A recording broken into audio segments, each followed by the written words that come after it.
네. 굉장히 신학적 어긴 그 진리, 기독교 진수, 뭐 복음의 진수라고 해야 되나? 이 말씀이 지금 담겨 있는 건데 이거를 한 구절 한 구절씩 설명하기는 쉽지 않아요. 우선 이 말씀을 좀 설명을 해야 될 것 같아요. 우선 간단하게 설명을 좀 드릴 테니까 그리고 지난 말씀에 이어서 계속 강론해 나가겠습니다. 우선 이 본문 좀 살펴보겠습니다. 11절 보죠. 게바가 안디옥에 이르렀을 때, 여기서 게바는 베드로 이야기합니다. 베드로가 어디에 이르렀냐면 안디옥에 이르렀다 그럽니다. 안디옥은 어디냐면 이스라엘 나라 밖의 땅입니다. 이스라엘 나라 밖의 땅이에요. 그러니까 이스라엘 나라 땅이 아닌 밖의 땅, 이방 땅이죠. 이방 땅에 누가 살아요? 이방인이 살죠. 그렇죠. 이방인이 살고 있다라고 하는 걸 기억해야 됩니다. 그러니까 베드로가, 유대인인 베드로가 이방인들이 살고 있는 안디옥이라고 하는 그 지역에 갔다. 안디옥에, 그 당시 안디옥이라고 하는 이 지역에 예수 믿는 형제들이 함께 모여서 예수를 믿고 있었어요. 그 지역에 예수 믿고 있는 형제들을 방문했다 그 말이에요. 아시겠죠? 예. 자, 그 다음에 좀 더 보겠습니다. 일단 설명하죠. 게바가 안디옥에 이르렀을 때 책망할 일이 있기로 내가 저를 면책했다 그러는데, 이 면책은 이게 눈앞 얼굴을 맞대고 책망했다는 말이에요. 면책, 얼굴 면자거든요. 그래서 이 얼굴을 마주 보고 책망했다는 거예요. 옛날부터 이 면책이라고 하는 건 쉽지가 않았어요. 그죠? 누가 잘못해도 이렇게 얼굴을 마주 보고 그 사람에게 너 이거 잘못한 거야 이렇게 말하는 게 쉽지가 않은 거예요. 우리 손자들에게도 제가 말 잘못하면 우리 손자들이 하루 종일 삐져가지고 저 봐도 인사도 안 해요. 그러니까 면책은 굉장히 이게 마음에 그 큰 어떤 상처가 될 수도 있죠. 근데 어른이, 바울이 베드로를 책망했다는 거예요. 왜 책망했냐면 그가 진리를 따라 행치 않았기 때문이라는 거예요. 왜 그랬다고? 진리를 따라 행치 않았다. 여기서 말하는 진리는 복음의 진리를 이야기해요. 복음의 진리. 이제 이 복음의 진리가 뭐냐면 나중에 뭐 우리가 지금까지 들어왔지만 예수 그리스도를 믿음으로써 우리가 하나님의 자녀가 된다라고 하는 이 진리. 예수를 믿음으로써 우리가 하나님의 자녀가 되려니까 의롭게 되는 거잖아요. 의롭게 된다. 아셨죠?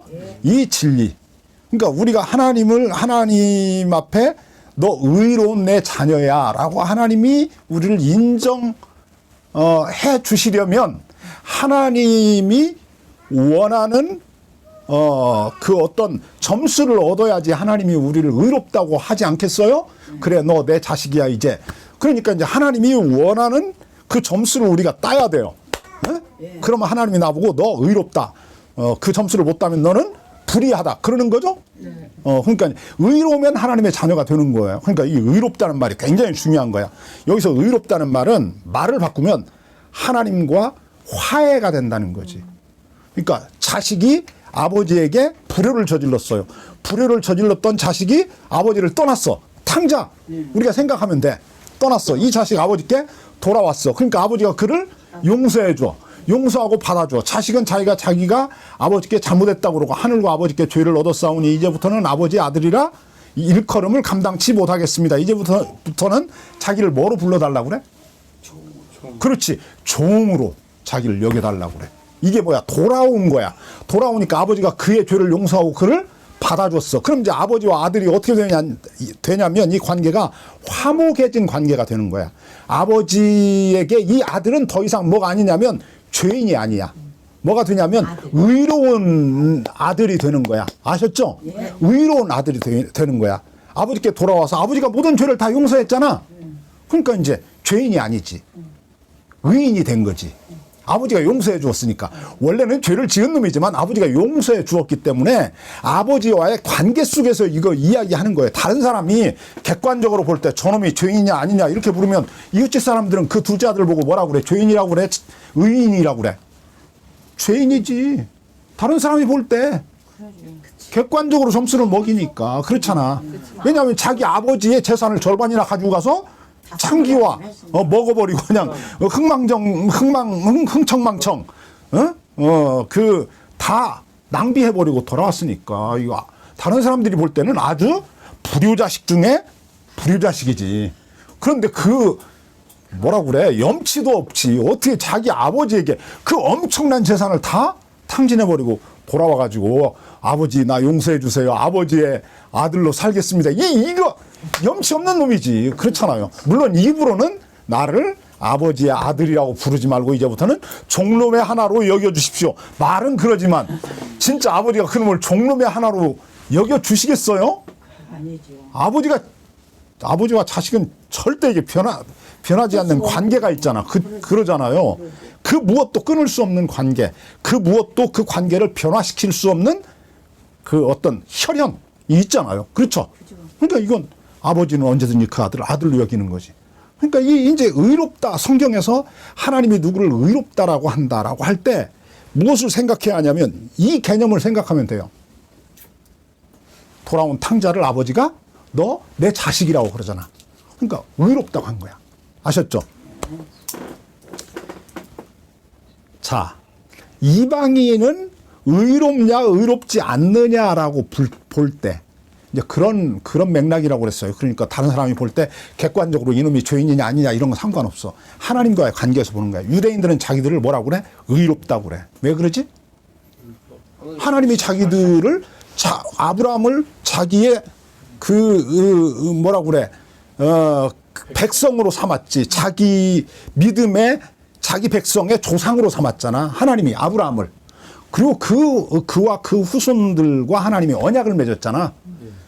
할례를 행하고 율법을 조차 살아라. 그러면 너희는 내 자식이다. 그랬잖아. 그래서 이제 할례를 받음으로 하나님의 자식, 하나님의 백성이 되는 자격, 조건을 갖춘 거예요. 하나님의 호적에 올라간 거야. 할례를 행함으로써. 아셨죠? 예. 그리고 이제 하나님의 자식이 되었으니까 어떻게 살아야 돼? 율법을 지켜 사는 거야.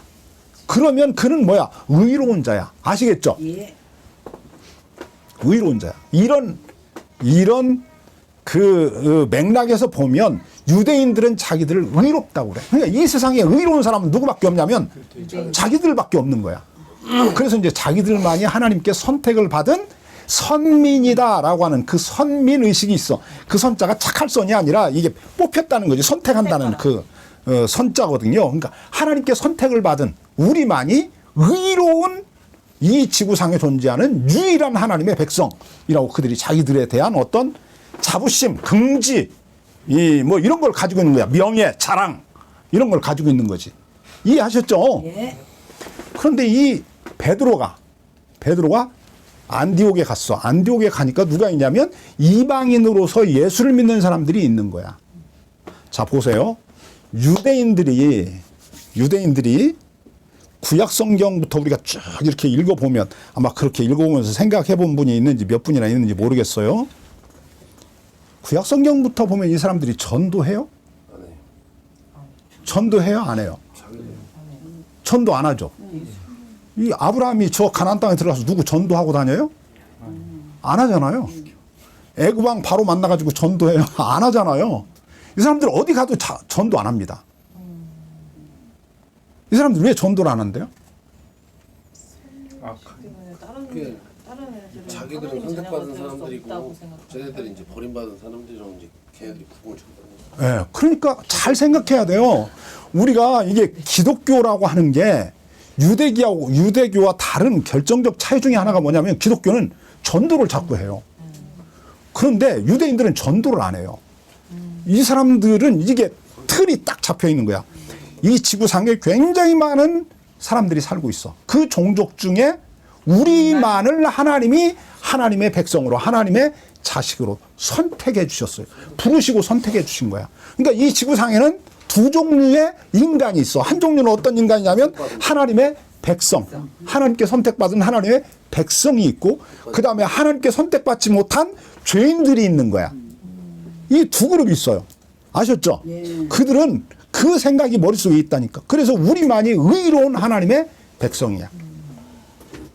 하나님이 이들을 아브라함을 부르시면서 어떤 꿈을 가지고 그들을 불렀는가를 이거 생각을 해야 되는데 그걸 생각을 안 해.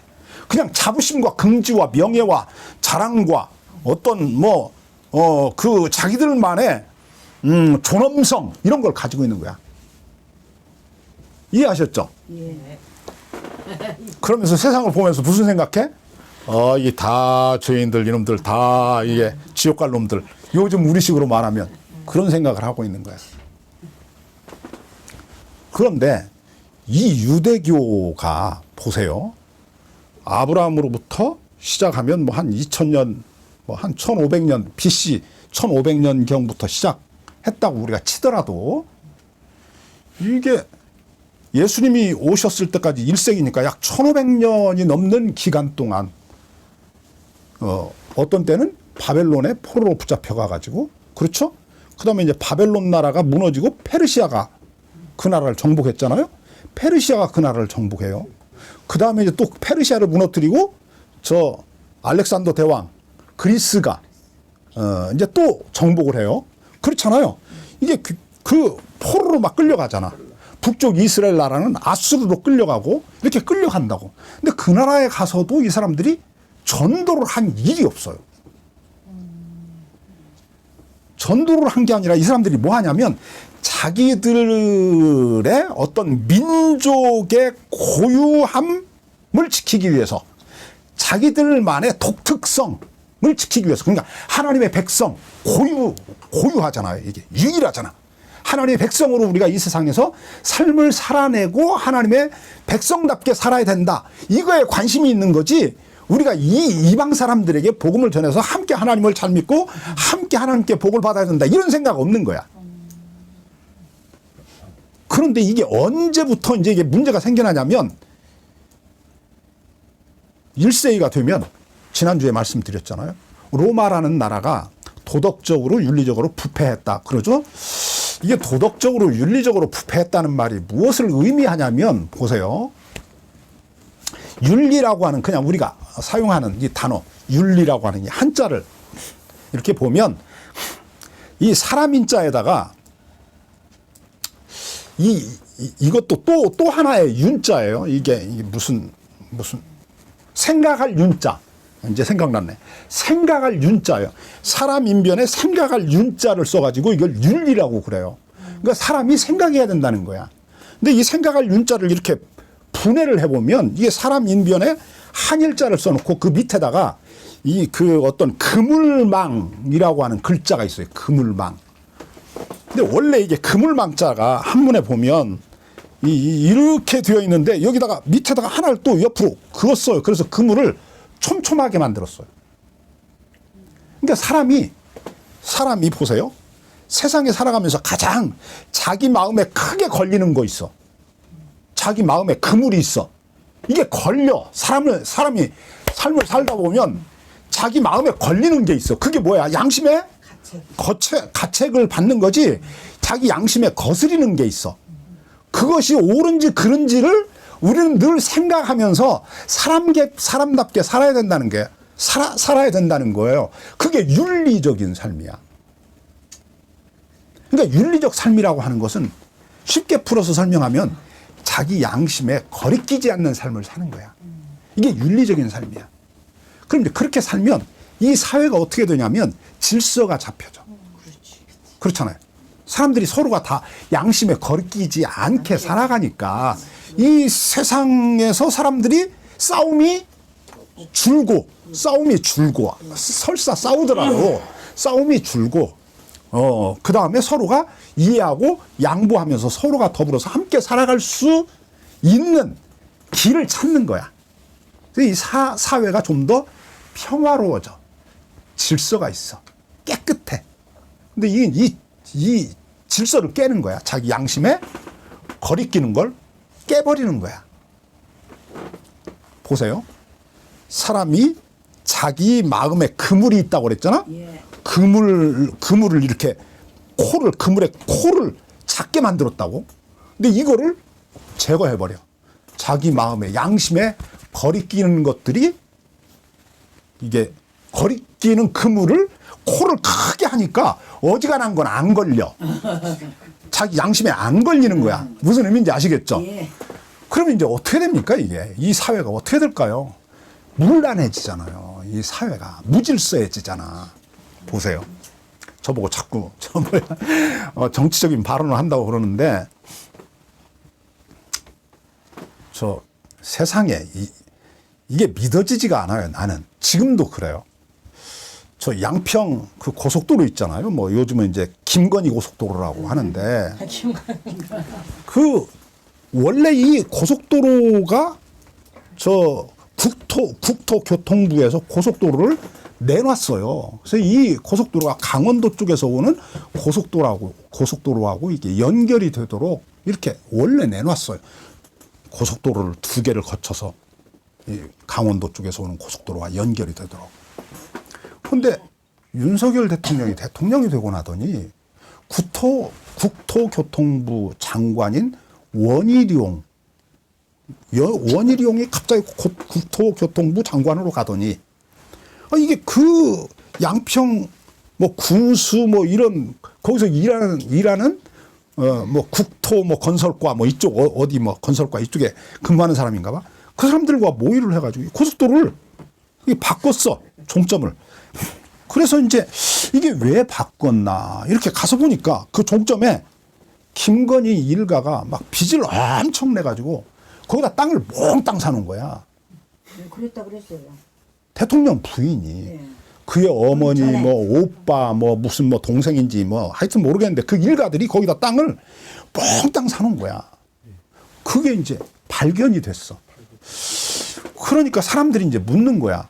왜 이 고속도로 종점을 왜 변경했냐. 그랬더니 이쪽으로 변경하는 것이 더 좋다는 거야. 더 우리 많은 사람들이 그 고속도로를 이용하는데 더 그게 유익하다는 거야. 공공의 선이라고 그래 이걸. 많은 사람들, 나 한 사람이 아니라 여러 사람들이 그게 유익해서 그랬다는 거야.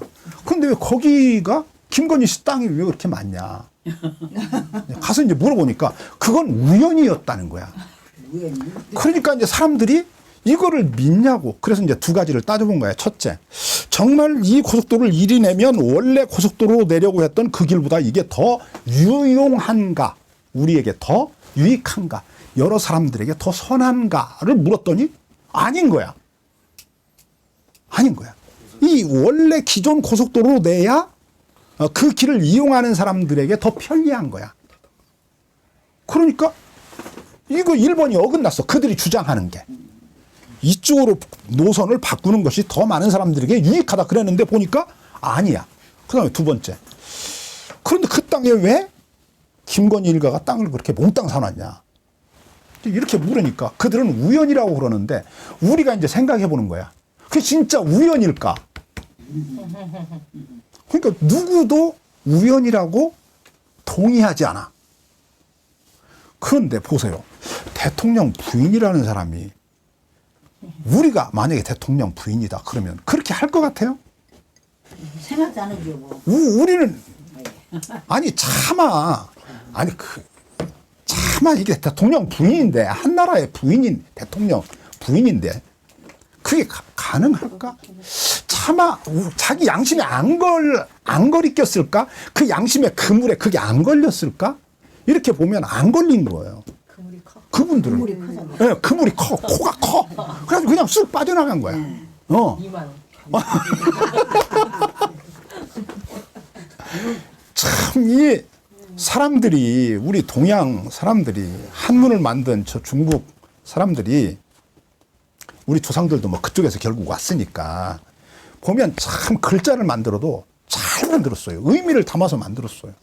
그러니까 우리가 윤리를 지켜야 된다고 할 때, 윤리를 지켜서 살면 그 사회가 평안해요.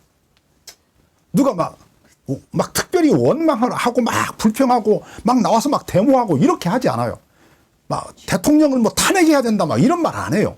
김건희를 감옥으로 보내야 된다 이런 말 안 한다니까. 그렇죠. 그런데 이게 자기 마음에 있는 그물 코를 크게 해가지고 양심에 거리끼는 일이 없어. 어떻게 생각하냐면 아마도 이렇게 생각한 것 같아요. 천공이 그 손바닥에 왕자를 써줄 때 나는 천공이 써줬다고 믿는데 그러죠. 써줄 때 너는 이 나라의 왕이 된다. 그러니까 자기가 누구냐면 이제 윤석열이 부인 김건희가 생각하기를 나는 왕비다. 그런 걸. 왕비니까 내가 뭐든지 할 수 있는 거지. 그래서 그분이 스스로 말하기를 저 VIP라고 이제 보통 뭐 이게 이제 어쨌든 뭐 미국에서 영어로 뭐 들어온 말이긴 하지만 우리나라에서 미국 놈들이 보통 쓰는 말에 대통령을 VIP라고 그래요. 그런데 우리나라에는 VIP가 둘이 있다는 거예요. VIP 1이 있고 VIP 2가 있다. 그 여자가 자기를 그렇게 부르라고 했대요. 아, 나를 그냥 부르지 말고 VIP 2라고 불러라. 그러니까 자기가 왕비인 거예요. 자기가 왕인 거예요. 왕이니까 그럴 권리가 있는 거예요. 백성이 조금 불편하면 어떻게 해요? 어때? 내가 부자가 되면 좋지. 내가 좀 부자가 되겠다는데, 왕이 부자가 좀 되겠다는데, 아니 백성들에게 좀 이 잔챙이들이 올챙이들이 좀 불편하면 어때? 막 가만히 있어. 이러는 그 입 열면 막 입 틀어 막 이런 식이야. 로마 세계가 1세기가 되면 로마 나라가 어떤 상황이냐면 이런 일이 벌어져요. 이제 로마가 큰 제국을 건설했잖아요. 건설하려면 누구의 헌신과 공헌이 가장 많이 필요했을까요? 노예? 로마가 큰 제국을 건설해야 돼. 땅을 넓게 정복을 해야 돼. 그러면 첫 번째로 누가 필요해? 그렇지, 군인이지. 군인이잖아요. 군인들이 전쟁에 나가서 무수히 많이 피를 흘리고 죽었어요. 그러니까 전쟁에서 승리하고 돌아온 군인들에게 어떻게 해야 돼? 보상을 해야지. 특권을 준 거야. 그 군인들에게 특권을 주었어요. 그러니까 이 사람들은 뭐 쉽게 말하면 누구 한 사람 가서 죽여도 죄가 안 돼. 그럴 만한 공헌을 했기 때문에 그러니까 특권층이 생겨나는 거야. 그리고 그 특권층들이 법에 어긋나는 일을 해도 나라에서 그것을 용서를 해줘, 그냥. 자, 특권층이 생겨나면 무슨 일이 벌어질까요? 힘 있는 사람들이 생겨나니까 이제는 억울한 피를 흘리는 사람들이 많아지는 거예요. 그러니까 억울한 피를 흘리는 사람들이 많아지면 이 사람들은 이제 법에 호소를 할 거 아니에요. 근데 호소를 하면 이게 법이 자기들 편을 안 들어줘. 누가 옳고 그러냐를 따지는 것이 아니라 이 법이 한쪽으로 기울어져 있어. 그래서 이미 뭐 법의 판결을 받기 이전부터 결정이 나 있는 거야. 나는 무슨 짓을 해도 내 억울함을 어디서도 풀어줄 사람이 없어. 내 억울함을 들어줄 사람이 없고 내 억울함을 해소해 줄 사람이 없는 거야. 그럼 이제 그런 사람들이 많아져. 그러니까 그 사회가 점점 그런 사람이 많아지는 거예요. 힘을 가진 사람들이 힘 없는 사람들을 짓누르기 시작하는 거예요.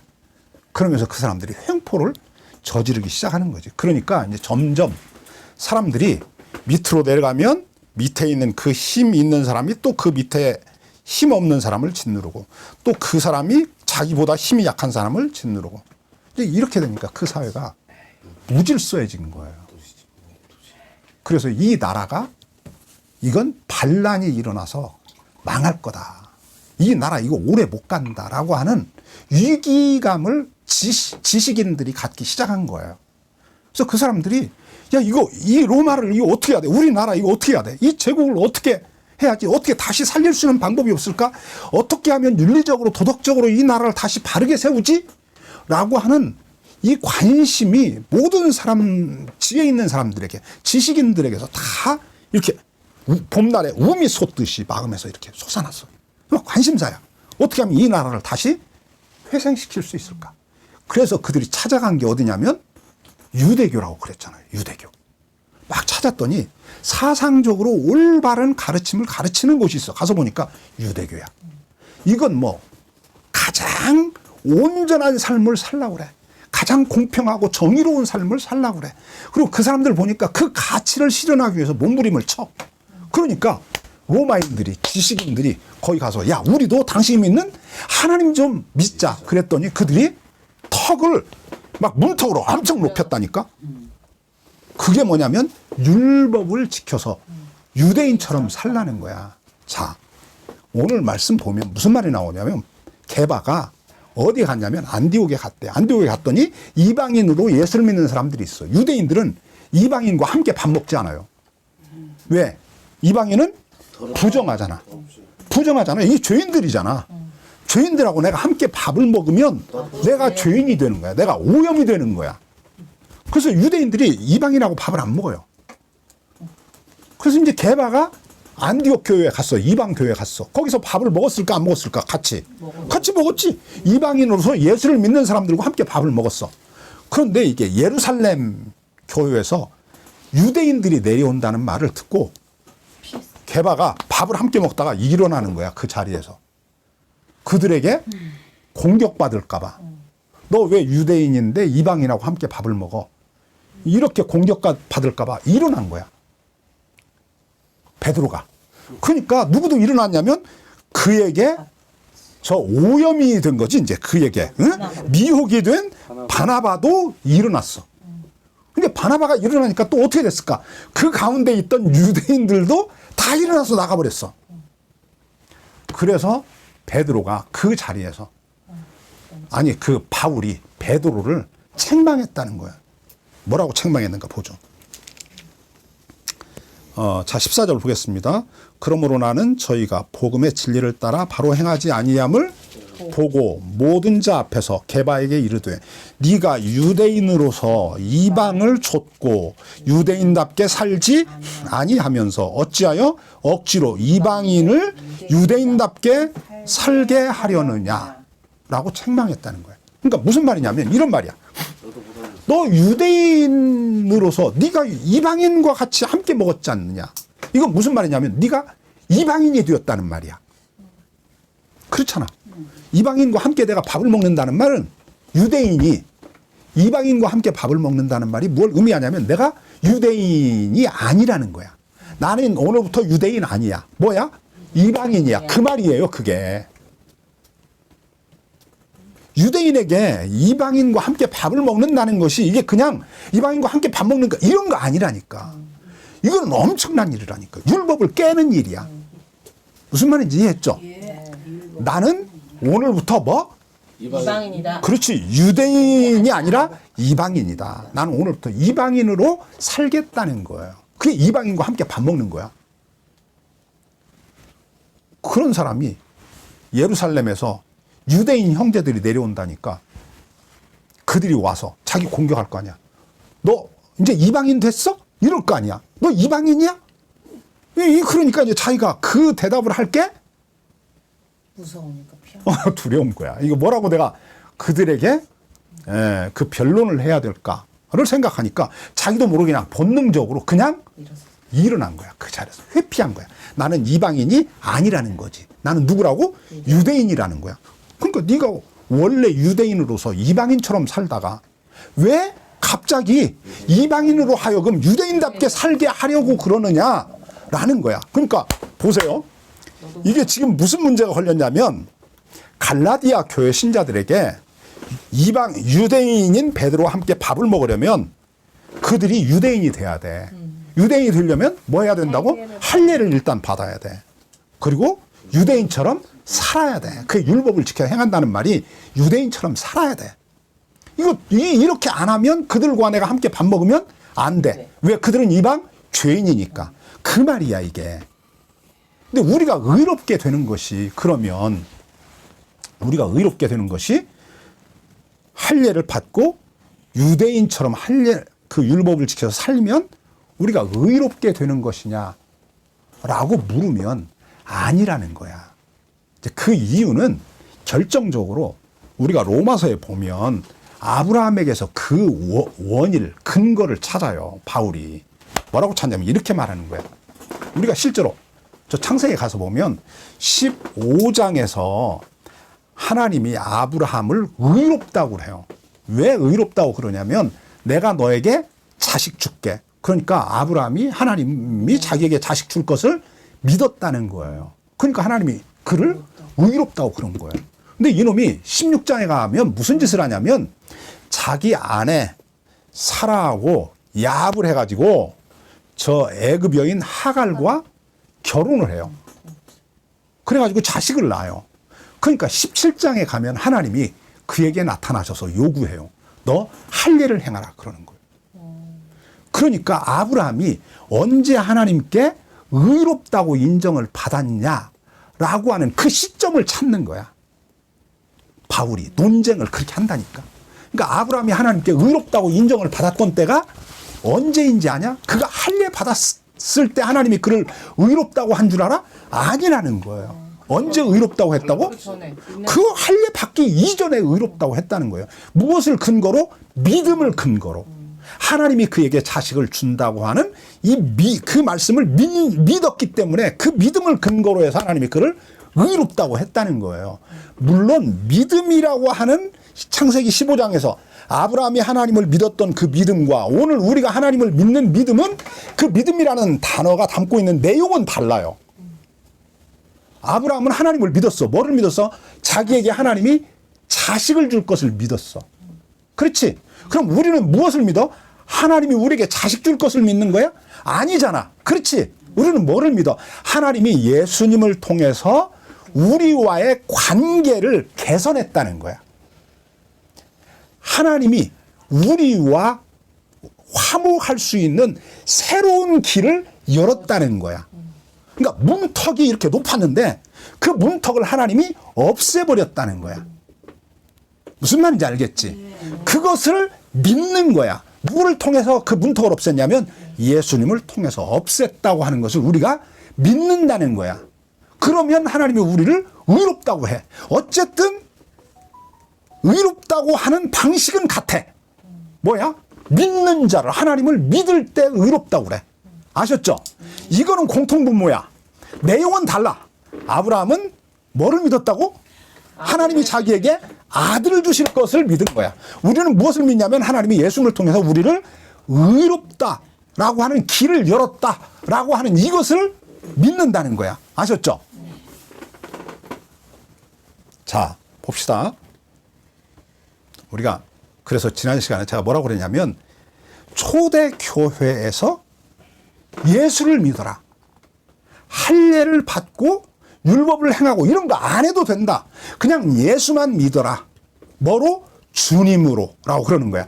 그 주님으로 라는 그 주라는 말이 나의 구원자로 나를 구원하신 분으로 예수님을 믿어라 라는 거야. 그러면 하나님이 그를 뭐라고 한다고? 의롭다고 한다는 거야. 아셨죠? 그래서 초대교회에서 예수를 믿는다는 말은 예수 안 믿는다는 말이 반대가 아니었다. 예수 믿는다는 말의 반대는 뭐였냐? 그거는 할례를 받고 율법을 지켜 행함으로써 하나님의 자녀가 되려고 하는 그 방식. 이게 뭐냐? 예수 믿는 것의 반대다. 그랬어요. 예. 이해했죠? 그러니까 예수를 믿어라 라고 하는 이 말에 어떤 내용이 담겨 있냐면 하나님이 유대인들이 로마인들을 향해서 너희가 하나님의 자녀가 되려면 이렇게 해야 돼 라고 내건 조건이 있었어요. 그 조건이 뭐라고? 할례를 행하고 율법을 지켜 유대인처럼 사는 거야. 유대인처럼. 아셨죠? 그런데 그들을 향해서 기독교인들이 베드로와 저 바울과 예수님의 제자들과 초대교회 신자들이 그 로마인들에게 새로운 기준을 제시한 거예요. 새로운 기준. 그 기준이 뭐라고? 예수만 믿으라는 거예요. 이런 거 하지 말고 이런 거 필요 없다는 거야. 그냥 예수만 믿으면 된다는 거야. 아셨죠? 예. 그래서 오직 예수를 믿음으로서만 의롭게 된다고 하는 이 말이 오직 예수만 믿으라는 이 말은 예수 안 믿는다는 말의 반대가 아니라 유대인들이 그 당시 이방인들을 향해서 구원의 조건으로 제시했던 구원의 기준으로 제시했던 어떤 그 조건들, 내용들 그거 필요 없다라고 그걸 깨부순 거예요. 그것을 제거하고 새로운 문을 열었다니까. 새로운 문. 그게 뭐냐면 오직 예수를 믿음으로서만 너가 하나님의 자녀가 될 수 있다라는 거예요. 자, 그러면 오늘 이제 우리가 부활주일을 맞았는데 아까 우리가 이야기한 로마서를 잠깐 가서 그 말씀을 보고 좀 살펴보고 결론을 좀 맺도록 합시다. 자, 12절 봅시다. 우리가 그러면 왜 예수만 믿으면 되는 거냐? 자, 보죠. 도대체 예수님이 누구길래? 우리 기독교인들이 그러잖아요.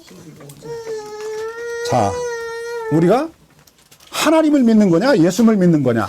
제가 지난 주일날 이 질문을 던졌는데, 자, 우리가 예수를 믿는 거야, 하나님을 믿는 거야? 두 분 다 믿는 거예요? 자, 보세요. 우리가 예수를 믿는 거냐, 하나님을 믿는 거냐, 이렇게 본질에 있어서는 우리가 하나님을 믿어요. 그거 혼란을 겪으면 안 돼요.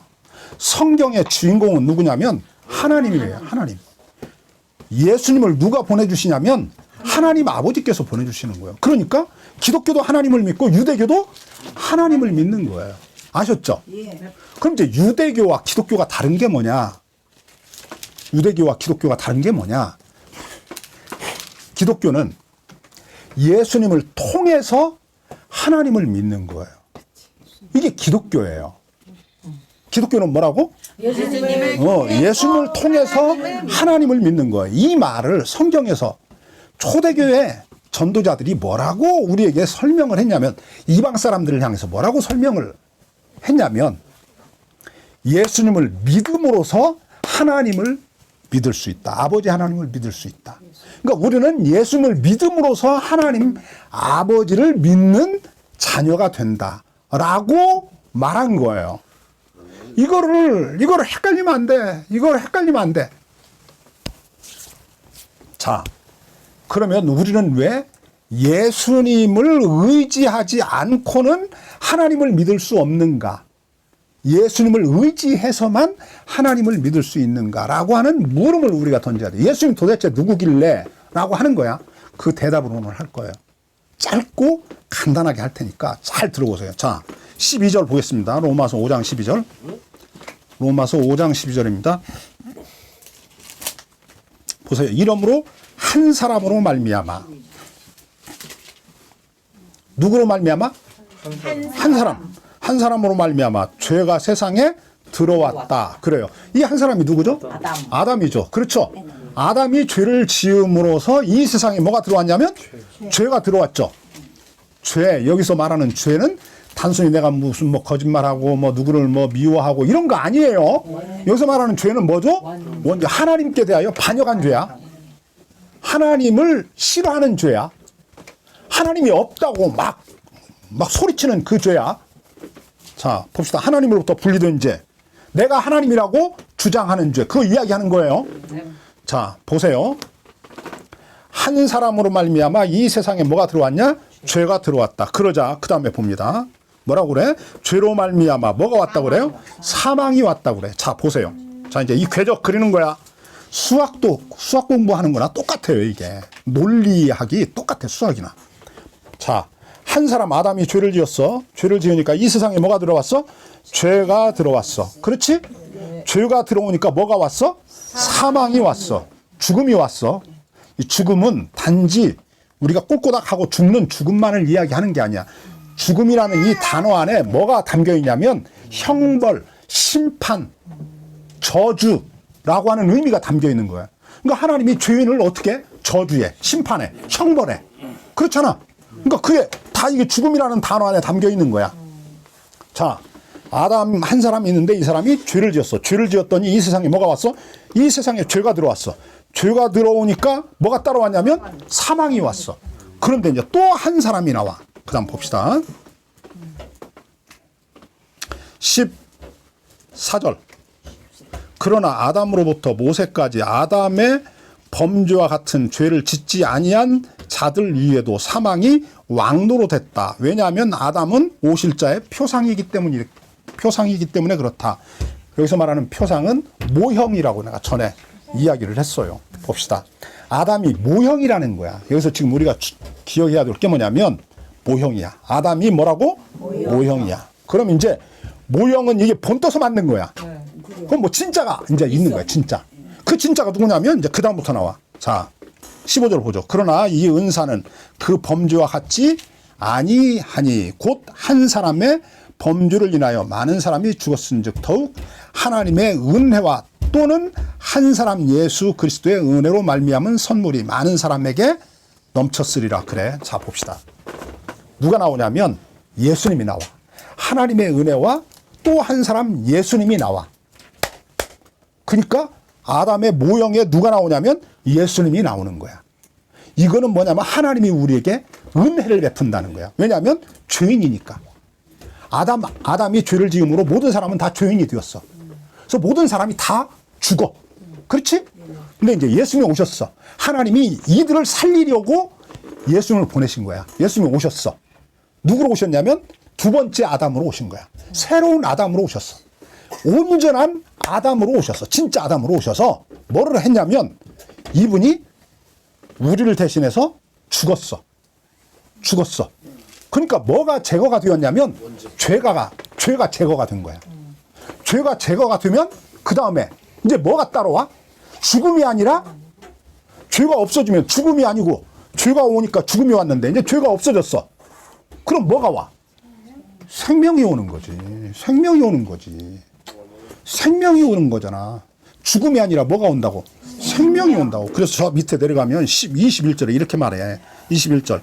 이는 죄가 사망 안에서 왕노릇한 것 같이 은혜도 또한 의로 말미암아 왕노릇하여 우리 주 예수 그리스도로 말미암아 뭐라 그래? 영생에 이르게 했다. 그런 거야. 그러니까 예수님으로 말미암아서 우리에게 뭐가 왔냐면 영생이 왔다는 거예요. 영생. 자, 보세요. 우리가 영생 이러면 우리가 가지고 있는 의미가 있어요. 영생이라는 단어가 담고 있는 의미. 그게 뭐냐면 영원히 안 죽는다는 거야. 근데 성경에서 영생은 어떤 의미냐면 내가 그랬지? 아담이 하나님에게서 잘라졌다고 그랬지? 아담이 하나님에게서 잘라졌어? 이놈이 잘라진 놈이 이제 누구에게 간다고 그랬어? 예수님께 간다고 그랬지? 예수님께 가서 붙어. 그러면 예수님이 어떤 분이야? 태초부터 영원까지 계시는 분이야. 그러니까 내가 예수님에게 붙어 있음으로써 영원히 산다는 거야. 그냥 영원히 사는 게 아니라 아담 안에 있던 내가 예수님에게 옮겨졌어. 예수님께 붙여졌어. 그래서 내가 영원히 산다는 거야. 뭐로? 예수님과 같은 자격과 이름과 명예와 영광을 가진 존재로 영원히 산다는 거야. 그러니까 예수님이 하나님의 아들이니까 우리도 아들의 자격을 얻어서 그 아들의 자격으로 그 이름으로 영원히 산다 그 말이야. 아멘. 아셨죠? 아멘. 그 다음에 그거를 이제 이렇게 설명하는 거야. 그게 어떻게 가능하냐라고 그랬더니 6장에서 이렇게 설명해. 자, 좀 더 봅시다. 이제 이걸 다 설명할 수는 없는데 3절 보죠. 무릇 그리스도 예수와 합하여 세례를 받은 우리는 그의 죽으심과 합하여 세례를 받은 줄을 알지 못하느냐라고 그래. 자, 이거 지난번에 제가 세례가 무엇인가를 설명할 때 설명했던 말씀이에요. 그 그리스도와 함께라고 하는 이 함께가 뭐뭐에게로라고 하는 의미를 갖고 있어요. 그러니까 우리 성경에 함께라고 그랬는데 예수 그리스도와 함께 세례를 받았다는 말이 예수 그리스도에게로 세례를 받았다는 말이라고 그랬어요. 그래서 우리가 세례를 받음으로써 예수 그리스도에게로 옮겨진다고 제가 그 말을 그때 설명을 이미 했어요.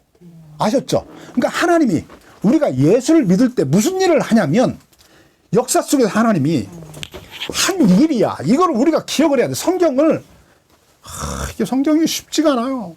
보세요. 5장에서 무슨 이야기를 했냐면 첫사람 아담이 죄를 지었어. 죄를 지으니까 뭐가 왔어? 사망이 왔어. 그렇지? 그래서 모든 사람이 다 사망 아래에 있어. 사망이 모든 사람 머리 위에 왕노릇해. 그렇지? 그래서 모든 사람 다 죽어. 근데 예수님이 오셨어. 예수님이 오셔서 뭘 했냐면 우리를 대신해서 죽었어. 그렇지?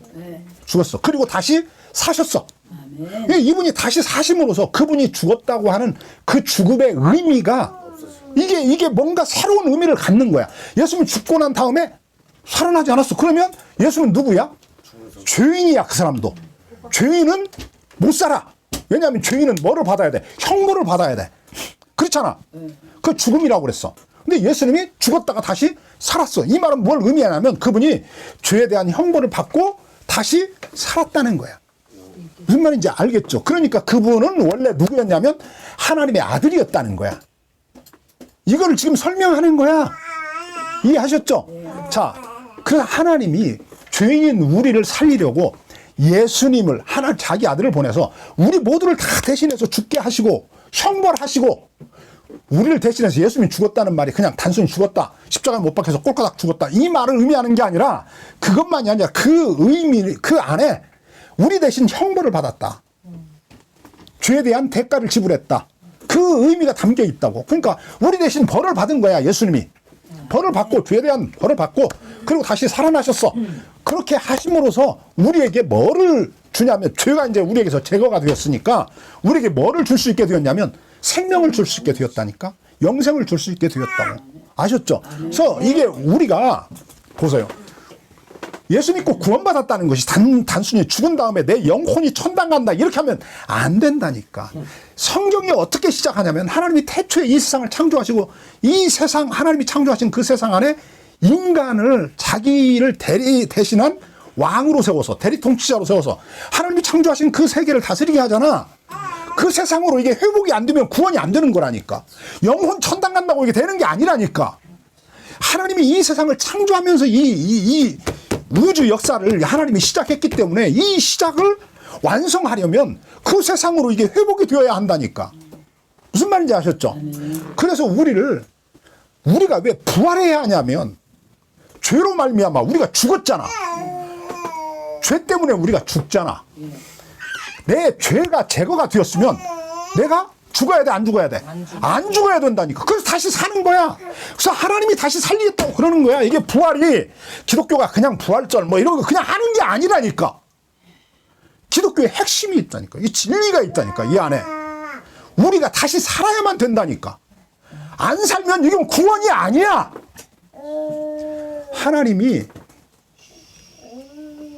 하나님이 이 세상에 이루시려고 하는 구원은 우리가 살아야 돼. 우리의 죄가 완전히 제거되었다면 우리는 다시 부활해야 되는 거야. 우리가 만일 부활 안 했다, 죽은 그대로 있다, 이러면 이건 뭘 의미하냐면 우리가 죄인이라는 거야. 내가 부활 안 했다, 이건 죄인이라는 거야. 왜 그래? 죄에 대한 대가를 받았으니까. 내가 다시 삶으로써 무엇을 하나님이 증명하냐면 네 죄가 제거되었다라고 하는 것을 증명하는 거야.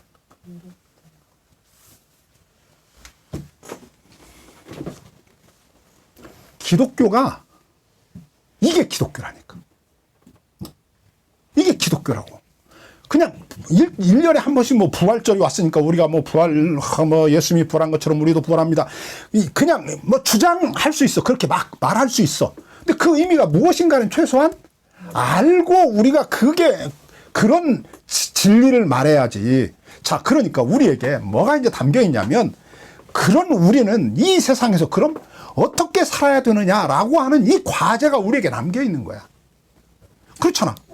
자, 그런 소망과 그런 기대를 품고 우리가 삶을 살아가. 마침내 다시 우리가 육신적으로 부활할 거다.